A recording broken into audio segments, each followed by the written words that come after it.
Hi everybody, welcome again to another episode in Fish Keeping Jamaica. Welcome to my channel.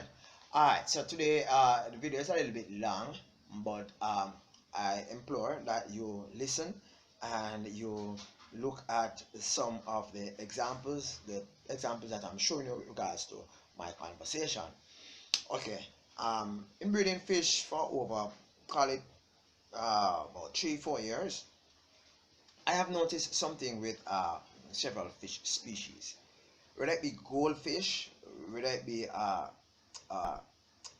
Oscar, whether it be Jack Dempsey, Jaguar Cichlids, whatever fish I've actually bred, I've noticed this common trend with them. And this trend is the fact that whenever they are fries, they are baby.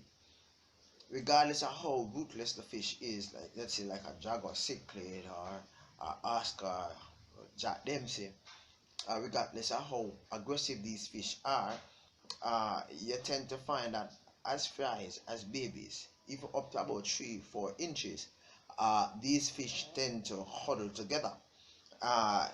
You are actually seeing some prime examples of what I'm talking about. And the species of fish is stated at the base of the video clip. Right now, as these fish actually matures and get larger, you realize that these fish tend to either one, remain closely knitted, let's say like chromide. However, they are not schooling fish and they're not shoreline fish, right? They don't swim together in unison and they don't hunt together in unison. It's just that how they survive, right? There's this common trend. Even my guppies, right? My live bearers, my swordtail, my mollies, they tend to move along this trend too. And this is evident even when I am just going by the pond or the aquarium to actually look at the fish. You see, even before I reach there, they don't see me, but I see them. They are like swimming at the same section of the water space, right? So as soon as I'm ready to feed them, you see all of them swim to the same space, them swim to the same direction, all that, right?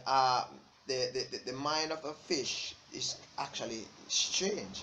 So I was able to successfully a few days ago get my Oscar in which I have now, the pair, to actually spawn. What I did, I explained it into my last 2 videos I did on my Oscar breeding project. You can check those videos out. It explains to you all that. The essence of today's video primarily is why is it that fish tend to huddle together and they are not schooling fish. Now I have several fish, right? I've bred several fish in my lifetime. I've added Oscar fish to the list, right?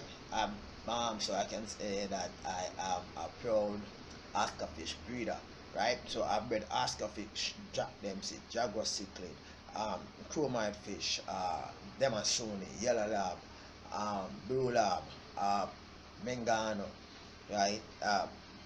All the live bearers you can think of, curry catfish. The only fish that I've kept that I've never bred it is the common plecos. Alright, and I realized that at some stage of their development, whether it be juvenile or fry stage,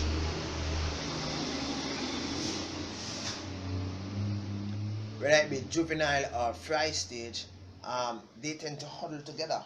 For example, here you are seeing the Oscar fries, and these are like probably about 4 or 5 days old, right? And they are all together, come together. You would think that these are like schooling fish, right? These fish, after reaching about probably about 3-4 inches, they will fight each other. You understand? They will have to be separated, be sold, be separated. Too much of them in one space, unlike the Jack Dempsey, it's gonna be very dangerous. Some persons might disagree with me, but I've discovered this by reading and by watching certain videos not necessarily on YouTube, but elsewhere, about Oscar fish. Too much of them, I can't keep too much of them like what I keep. For example, I would keep like 40 Jack Dempsey in one space, right? I can't keep so much. I can't keep so much Oscar fish in one space. It's gonna spell trouble. I'm gonna end up seeing them dying um, very frequently as a result of their aggression, right? Unlike the Jack Dempsey that might be subdued with the alpha, the Oscar fish, they have no respect for no alpha, right? They will fight, right? They have their territory, they love their territory, and as a result of that, having too much, not necessarily having their own territory, they tend to be a problem, right?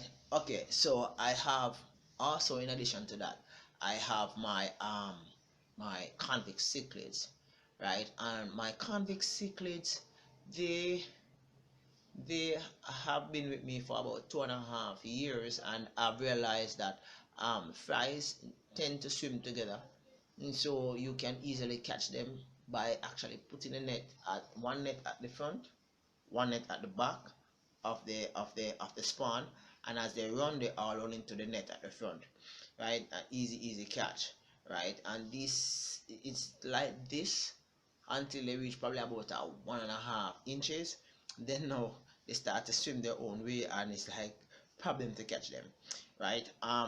The essence of this video is just to point that at least one point in time within a fish life cycle, they tend to swim together, and the question is being asked as to why is this. Well, in Jamaica there's this thing they call safety numbers.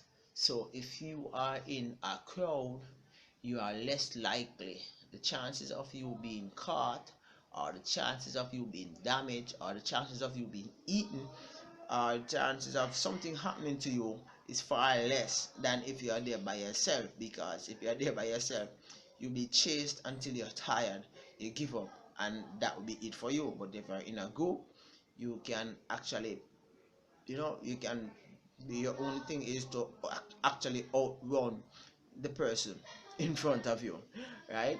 Okay, so that's how I look at it, right? And I've realized that even with my life bearers, whenever my life bearers do give birth, let's say my mollies or my swordtail or my guppy, whatever fish I have, whenever they give birth, the fries, although the fries independently stay at the side or at the top of the aquarium or the pond or the water space, what I find is that after a while, when they become free swimming, they actually huddle together, they swim together, they consume food together, and they actually huddle back together, right? As they grow larger, you find that the males now start to chase the females start to run from the males, and you have a different separation where all the females are on one side and all the males are on one side, especially like with the guppies, right?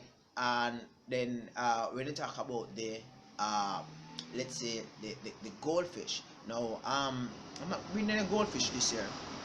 I had intended to breed goldfish, but see, I have some Oscars, so that will take up a lot of my time and my effort in caring for these fish, because I want all of them. Because having these Oscar is like, having a good amount of money, so that I can be able to um, take care of my fish stock, right? Because Oscar fish is worth more.